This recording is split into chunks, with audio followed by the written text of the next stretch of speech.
So let me talk not about creating million jobs, but really about keeping them and making them better. So if we do create those jobs, we create another set of problems. Firstly, many of them being migrants, first-time workers who come to urban areas and work. They have to fit into the society, fit into the job. And it needs to work both for the employer as well as the employee, and they need to thrive in it. All this need to happen for those million jobs to make sense for the GDP and for the individual. Now, what really is the problem? And I was really struck by what Arunji was talking about as a system theory to looking at jobs. And one of the ways in which we've been looking at this is that if you take a factory worker, a first-time low-skilled factory worker, and their capacity is low, their growth mindset is low, salary is extremely low, hand to mouth, and there is very low ownership to the task that they're doing. But on the other hand, if you look at the employer, and this is not the only reason why they do it, very low investment and also low productivity because of and high absenteeism and attrition. These are circular problems one sees when you look at an employment situation in factories. So what are the concepts we are offering? One is that we would like to invest in capabilities, invest in health, and I'm glad health was mentioned by Arunji quite a bit today. Capabilities in terms of training, we're looking at life skills as well as technical training, and backed up by counseling, because just training alone doesn't help. Second thing is when you talk about health, and if you take factories, typically there are what I would call as dumb clinics. Basically, somebody sitting there yawning, hoping somebody would walk in with some cut or a bruise, and not much is happening there. What we have done is to convert these clinics into prevention units as well as treatment units. By prevention, what I mean is anemia is widely spread in factory workers. Unless you screen and treat for it, it is of no use, right? And it affects productivity again. So that's the kind of focus we bring in. My apologies. I think I'm giving everybody a viral sore throat. So that's the second area of our work. And the other, on what you see on the left, is improvements to gender and safety. All of you would have seen a lot of newspaper articles on sexual harassment. Anywhere between 1/4 and 1/3 of women who work in factories complain of sexual harassment, but they don't formally complain. The prevention of sexual harassment rules and the committees which are there usually don't work. And even if they work, only 7% of them eventually complain. So what we have done is to come up with an innovative method of increasing the cost of the perpetrator using a DOT system, wherein people who are carrying out minor harassment are spotted much early on and are provided counseling and much more support. And also the environment is created in a way that is not about complaint, but actually preventing those from happening in the first place. And if you look at the HR within many of the factory settings, it's usually HR administration, not really worker well-being. So we are again looking at how do we improve that whole framework of action around worker well-being. And the last part is really not doing anything much, but to facilitate. And when you look at factories, again, availability of sanitary napkins, and it's really stunning that garment factories, where women are 80% of the workers, don't have sanitary napkins, and they actually use some of the waste which is available in the garment, which is pretty toxic, as sanitary napkins. So providing sand naps, providing water, good quality drinking water, nutritious food.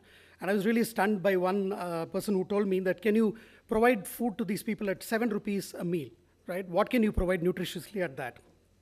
So really getting access to low cost as well as sometimes subsidized products for the women who are working in the factories. And last, and a very critical component, is really facilitating access to services.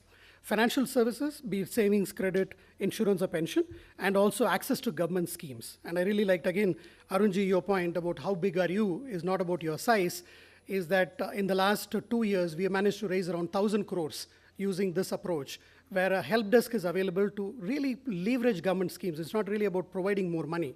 And through this, we have added 30-40% more money in the hands of the families who are really near poor poverty. It's not really that they have a job, they're doing very well. So this is the framework that we use for our action. And I'll share with you some of the results which have come out. And my apologies for those of you in the back, you may not be able to fully read it. The ones in circles are those which are outcomes at the individual level: improved self-esteem, better relations, career growth, improved social and financial inclusion, and conducive working environment. These are very, very important. And the first one on self-efficacy and self-esteem, and some of you touched upon this in the morning, is almost critical for any worker to be happy as an individual and as a happy worker. And it moves to the next level of growth mindset which need to come in. And what you see in the middle two boxes, which are improved productivity and retention, are very critical to the business. And a independent study done by ICRW has shown that 49 to 150% improvement in some of our programs that we have done. There is a 3x to 100% improvement in terms of relationship, workplace conduciveness, 3x growth in career, and as well as a 100% increase in inclusion. And most importantly, 1 to 3% push-up in productivity. These are not small, they're quite significant, and improved retention in an industry like garment where it can go up to 36 to 40% turnover. It's reduced it by half. Now, what's the proof that it's working? Our work has been largely grant-based with around 20 different brands. We have worked with 176,000 workers in 125 factories in 13 odd countries, which includes India. And our large focus initially was life skills. But as we started working in life skills, we realized that there is a whole system around it. It's not just providing training. It's also about counseling. It's also about health. So we moved into a more hydra-headed approach. And then we realized that is also too much, right? We need to come back and really focus on what's important to the worker. And then we came down to these 6 elements. Our cost is roughly around 500 rupees a year per worker, and a recurring cost of another 500 as we go along. And our returns, which have been again independently assessed, move anywhere between 4x to 39x. That's the kind of returns which are there.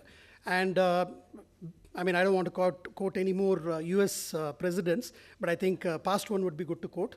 Bill Clinton called one of our programs as an exemplary approach to women's economic empowerment. Now, what's our idea for scale? We believe those 6 elements that I mentioned to you, we have discretely tested them in different settings, including factory settings in different places. We would like to bring all of them together more cogently in one place, and we would like to do marketing. And many of us who haven't heard about Swasti, not that we are being secretive, we are not good in our marketing, and we need a lot of effort there. And we would like to partner with agencies in terms of scaling it up to different clusters. And I think the cluster model, again, was mentioned earlier by Arunji, and I'm drawing back to many points that you made, because our work has been so fragmented across, because every donor, every brand comes and says, can you work with these 3 factories that we are buying from? So we then are running to do that. And then we are running to another place. So Chandigarh, here, there. So we are spread out, the 176,000 that I'm speaking, so thin that we are not able to really bring things together. A, from a thematic perspective, and B, from a kind of a collective perspective. So that is why we would like to now work on geographical clusters where we can bring them together and also cogently build a much higher impact than what we have been looking at. And what we are also looking at is a funding of around 12.5 crores, which really funds only the first cluster, after which we believe the returns from the first cluster can fund the rest of the clusters as we move along. So at scale, what will we achieve? We believe that we can retain people meaningfully in those million jobs. Their incomes can go at least by 2x, at least 30% of them over 5 years. Better job security and happiness. And in terms of the individual factories or employers, retention rates at least by 50%, better productivity 2 to 5%. And our aim is also to get more women supervisors, particularly in garment industry, which employs 80% women, but there are only 3% of them who are supervisors. And data shows if you have a woman supervisor, your productivity jump is 5%, right? And 4x is the minimum return which is coming on our model. And we are hoping it will be a new model for human development in a larger sense. We need support in 5 areas. Marketing, productizing, partnerships, funding, and mentoring support. And in partnerships specifically for implementation, brands who want to come and work with us, CSRs, trade unions, technology partners, and policy. I just want to leave you with the fact that the work we are doing is really about unleashing human potential and unlocking business value. And we are not doing this as an either-or. We are doing it both together. And we would welcome any partnerships, any discussions that any of you would like to have, either to help us build our model or take parts of what we do, which work very well, into your work. Like the social protection work that we have done, if you would like to borrow on that and plug it into your work, we are very, very happy. Whether it's gender-based violence, if you'd like to take our work and build it into yours, we're very happy to work with you. Look forward to a dialogue in the roundtable. Thank you. Questions? Anything? Any questions or? Yeah, please. Hi, did I get you right? You just said that CSR can also work on factory people, but the law says that you cannot work. So how does that materialize? Absolutely. I think when I invited CSRs, I'll give you a practical example. Right now, we are working with a factory, which has done exactly what we are doing within their factory, but they felt they need to do it around their factories, make available with the communities. Yes. And thanks for asking this because our work has been in three contexts. One is within factories, and second is with communities, and third is with female sex workers. These are the three communities we worked with. Right, thank you very much. Thank you. Thank you.